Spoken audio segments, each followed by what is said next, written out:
passé, M. Nicolas Kazadi a dit qu'ils auraient créé 53 structures et dans la plupart des cas, ces structures sont budgétivores. Je vous donne juste un cas. Depuis 1960 jusqu'à ce jour, nous n'avons jamais eu le bureau du conjoint du président de la République. Félix Tshisekedi a créé une structure appelée le bureau du conjoint du président de la République. C'est juste à titre d'exemple que je le cite. Dans ces bureaux, il y a 8 personnes. Et le chef de bureau a rang, en termes d'avantages, a rang du ministre. C'est-à-dire que tout ce que l'on donne à un ministre, c'est ce qu'il perçoit comme rémunération. C'est lui qui vient juste après lui, à rang de vice-ministre. Et c'est lui qui vient après, à rang de directeur, de secrétaire général du gouvernement. C'est-à-dire, vous comprenez que dans les structures créées par M. Félix Tshisekedi, toutes ces structures qui sont au niveau de la présidence sont coordonnées par des personnes qui ont le même avantage que le ministre en fonction. Et si M. Nicolas Kazadi vous dit qu'ils auraient créé 53 structures, vous comprendrez directement que nous avons un gouvernement parallèle. Parce que au niveau national, nous avons 55 membres du gouvernement. Mais au niveau de la présidence de la République, entre guillemets, il y a des gens qui ont le même avantage que le ministre et qui ont, effectivement, et qui sont nombreux. Ça, c'est l'ordonnance de M. Félix Tshisekedi. Dans cette ordonnance, dans son tableau, on vous dit tableau actualisé des équivalences des rémunérations et autres avantages sociaux de membres du gouvernement central avec ceux de membres du cabinet du président de la République par référence à l'équivalence des grades. Cela veut dire le directeur de cabinet de M. Félix Tshisekedi et le haut représentant et envoyé spécial en rang de vice-premier ministre. Le directeur de cabinet adjoint, il en a 4, en rang de ministre d'État.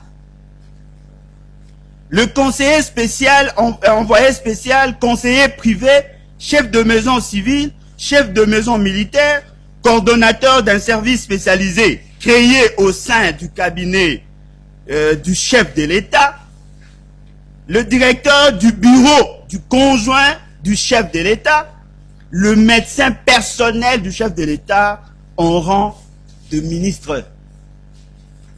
Le conseiller principal, assistant principal du directeur de cabinet, le représentant du président de la République auprès de la francophonie, le chef du service du protocole, directeur de la communication présidentielle, directeur de la presse présidentielle, ambassadeur itinérant, coordonnateur adjoint d'un service spécialisé créé au sein du cabinet, coordonnateur de sécurité interne, représentant personnel, intendant, directeur adjoint du bureau du conjoint du chef de l'État, assistant personnel, assistant financier du président de la République, assistant logistique du président de la République, chargé de mission, coordonnateur administratif, secrétaire particulier, secrétaire général auprès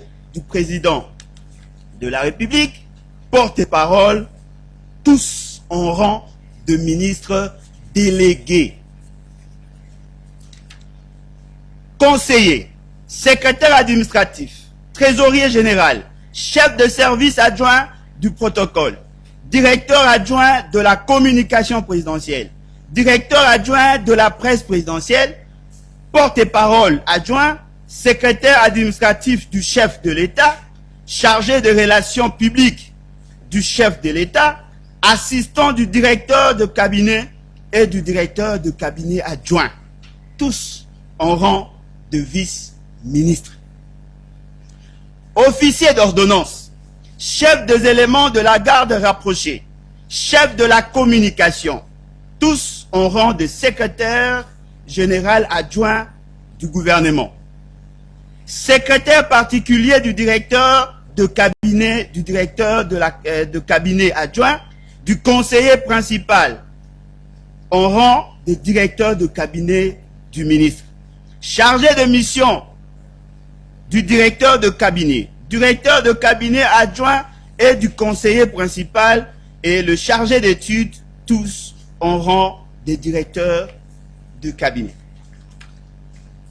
Je crois que vous avez bien compris. C'est-à-dire que au niveau de la présidence, il y a des gens qui ont pratiquement le même rang que le membre du gouvernement.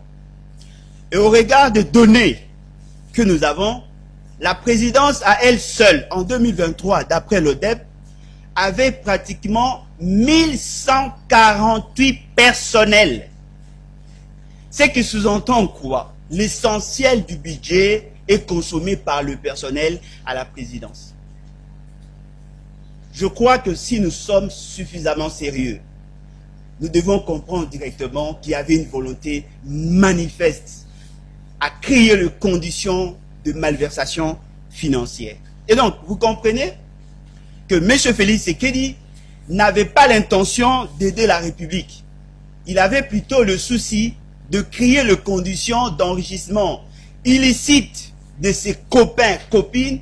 Et aujourd'hui, nous tous nous sentons le poids de la fonctionnalité de ces institutions politiques.